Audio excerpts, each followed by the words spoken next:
Hello and welcome back to the Massey Ferguson tractor, which is the Massey Ferguson 35 or the 835 for the French model.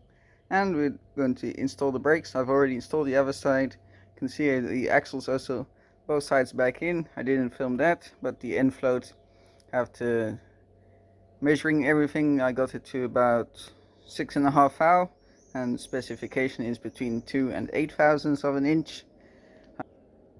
A digital gauge on a magnetic base from Amazon that worked fine. It has the option of being able to select millimeters or inches, so really easy. And I had to take one shim out and put two thinner shims in on one side, and that is now all fine. So the end float is there in order to ensure there's a space between the two axles inside the differential. Otherwise, if you don't have end float, you could be driving both wheels the same direction and not having any differential action. That's what the manual says in any case. An easy way to test that: if you spin one axle and the other one moves the same direction as this one that you're spinning, that means that it's too tight and you need to add a shim. So this one you spin this way and the other side moves the opposite way. It's a little tough now because the brakes and all have already been adjusted over on that side. So now it's this side's turn. So the first thing is to make sure these rings are there. These ones already pretty stiff, stuck on, so don't need to do anything there. Added a little bit of grease over here. Some say to add some grease, some don't. The manual does say to add a little bit here as well as onto the moving points, brake grease that is.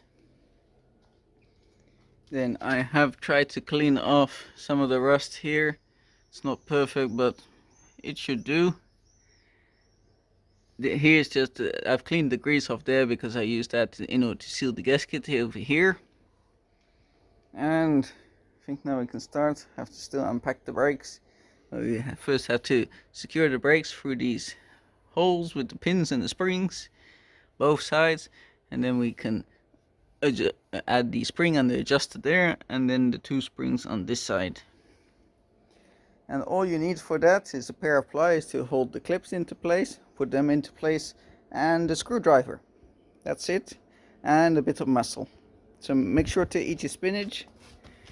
Alright, let's see how we can do this.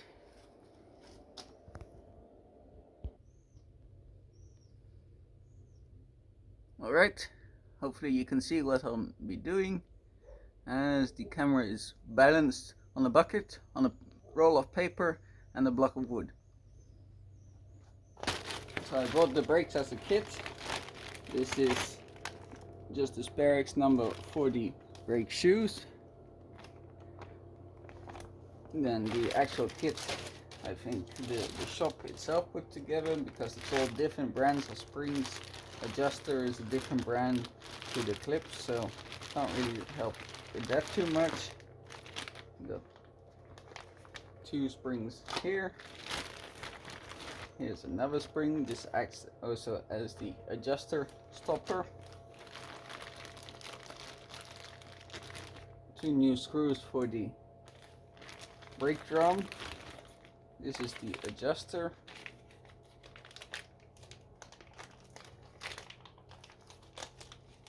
It comes fitted with an elastic band so you don't lose the pieces.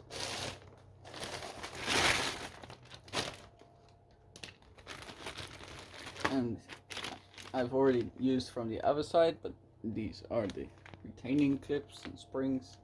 The springs I found for the other side were way too tight. The new ones, I couldn't put them on. I struggled for at least 15 minutes, so I decided to reuse the old ones. So the pin comes in through the back. There it is.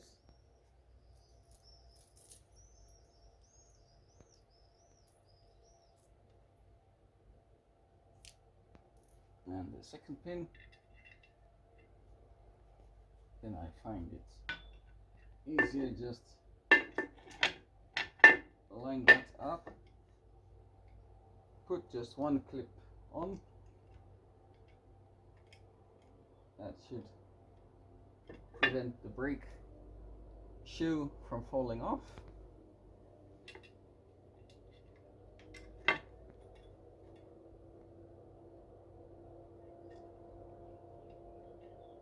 Same with that one. There. Now, these original springs, I mean the replacement springs, are very tough. So the originals on this side are not really too great.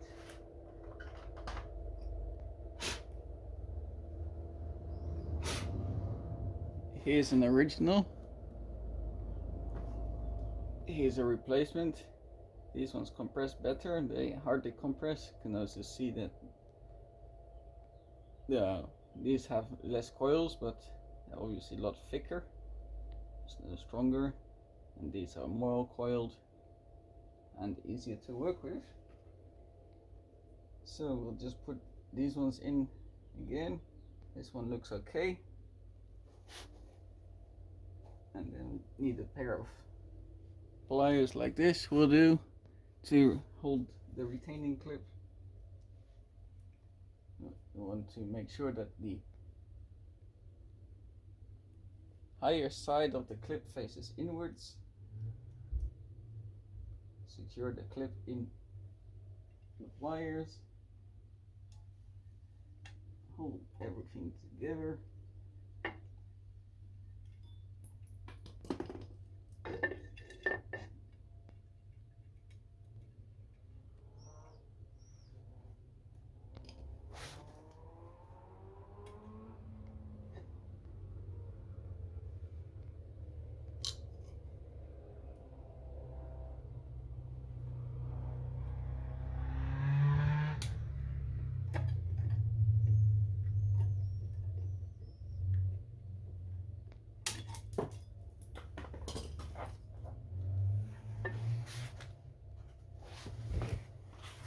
And this is probably the more frustrating part, installing the brakes.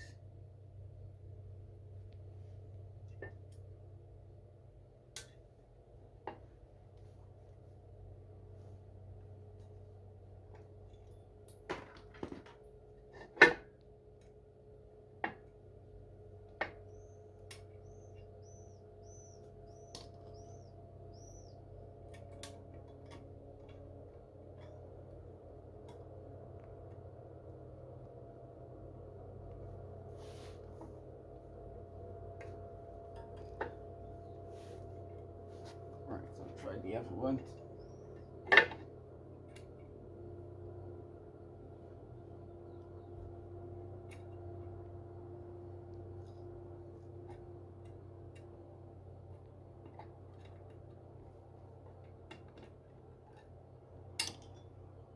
Okay, that one did work, probably because it had slipped off here. Anyway, you repeat that for all of the others, and then we'll come back. Okay, so 2 done. I did actually get the new springs to work on this side. So I don't know why this side did work along, the other side did not. So anyway, shouldn't really matter too much. The other springs on the other side were still in great condition. These ones here are a little bit worse off, so we'll keep it like this. 1 left to go. Or 2. 1 shoe, 2 clips. Okay, I managed to get all the new springs on. Now you have to put this spring in here and the adjuster. So one says to do the adjuster first. For me, on the other side, it was easier to first put in the spring and then work the adjuster in. Either way, doesn't matter much as long as you make sure that the adjusting wheel is in line with this hole, because that is how you adjust it from the back. And then we got to put the bracket that comes across here into place, as well as the springs.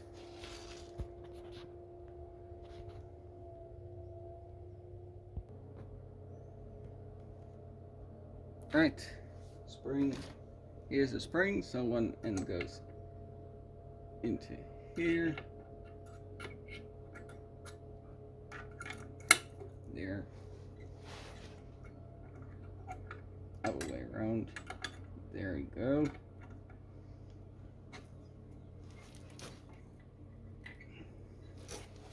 So I find it easier to get some leverage on this by standing up.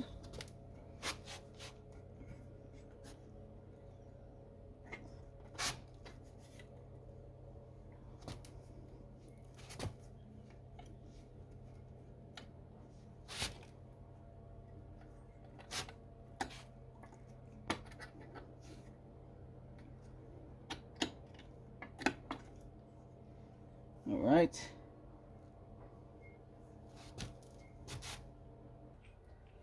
If there's any rough spots, just work them free in the adjuster.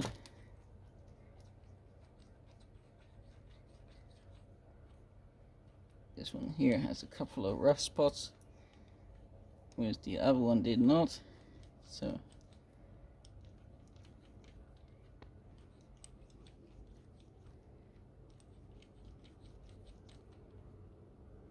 okay, so the adjuster has to come over there. You have to push the spring out of the way, and then what I did on the other side is pull up on the brake shoe, and there we go. Either way, as I said, some people put the adjuster in first and then the spring. I find it like this is actually easier for me to pull up. On here it's kind of already got a lever edge, then the spring is here. The spring serves both the function of keeping the two shoes together as well as blocking the adjuster. So now that those are in place, we can move everything a little bit more into place.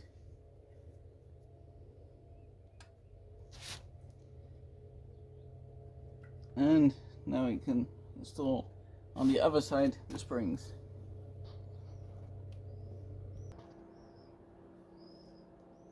Alright,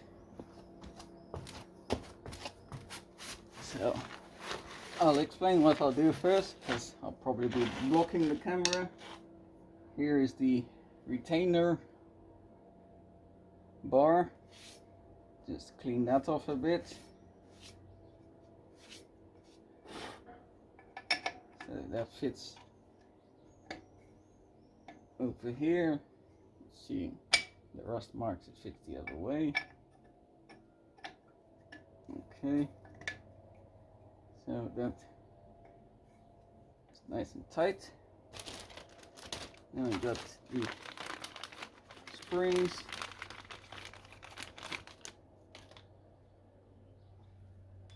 So they need to fit into this hole here and also down here. But as I found out on the other side, here is the old spring, here is the new spring. You can see that this part here is a little too long, and that's why it won't fit into the hole. This one here is short, it fits. This one here is long, you can't do it. So I need to chop a little bit off of this spring on both, and then we can fit it. Okay, this one fits now as well. So you're probably thinking, what's the trick of getting this onto that stud? It's a screwdriver, not a flat tip, but a Phillips head, because the idea is that these larger notches, they grip like that a lot better onto this stud. Will still be a bit of pulling force, but it shouldn't really slip. I found on the other side I did it like this. Straight away, first go I got it on, whereas with the flat tip I tried first a couple of times, I think 3 times, and it kept slipping. So just put it on like that, and there we go, that's one. And this should be number 2. So I think that's the easiest springs to install. And now we're pretty much done with this. So now comes installing the drum. I still need to clean off the drum, clean it up a bit, but basically installing the brake shoes and springs is done. Thanks for watching, and I'll see you all on the next part.